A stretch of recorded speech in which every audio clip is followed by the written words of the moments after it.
Hello friends, welcome to CSC வேலி மற்றும் இசேவை Tamil Nadu. CSC மற்றும் இசேவை ஐடி வைத்திருப்பவருக்கு பேன் குறித்து ஒரு முக்கிய அறிவிப்பு வெளியிட்டிருக்காங்க. இப்போ இதை பற்றின மொத்த இன்ஃபர்மேஷன் தான் இந்த வீடியோ பார்க்க போகிறோம். இந்த வீடியோ ஸ்கிப் பண்ணாமல் ஃபுல்லாக பாருங்கள். அது மட்டும் அல்ல, இந்த வீடியோ நிறைய பேருக்கு ஷேர் பண்ணுங்க. ஓகே, அதாவது நிறைய பேர் நம்ம பார்த்தா பேன் கார்டு கஸ்டமருக்கு அப்ளை பண்ணி கொடுத்துருப்போம். ஏஜென்ட் ஐடி மூலமாக பல்வேறு ஏஜென்சி மூலமாக அப்ளை பண்ணி கொடுத்துட்ருக்கோம்.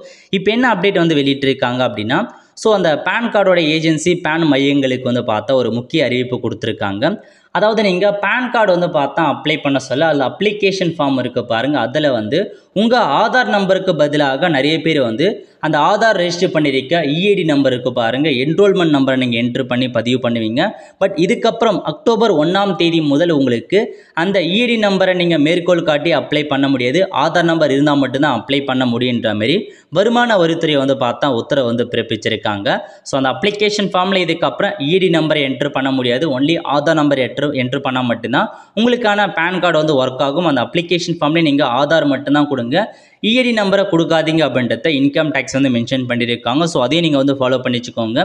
இதுக்கப்புறம் இஐடி மூலமாக உங்களுக்கான பேன் கார்டு நம்பரை என்ட்ரு பண்ண முடியாது. ஒன்லி ஆதார் இருந்தால் மட்டும்தான் உங்களால் பேன் கார்டு அப்ளை பண்ண முடியும். ஒல்ல ஃப்ரெண்ட்ஸ், கண்டிப்பாக இந்த பிடிச்சா லைக் பண்ணுங்கள். அது மட்டும் அல்ல, இந்த வீடியோ நிறைய பேருக்கு ஷேர் பண்ணுங்கள். அடுத்த ஒரு நிலையில் சந்திப்போம். நன்றி, வணக்கம்.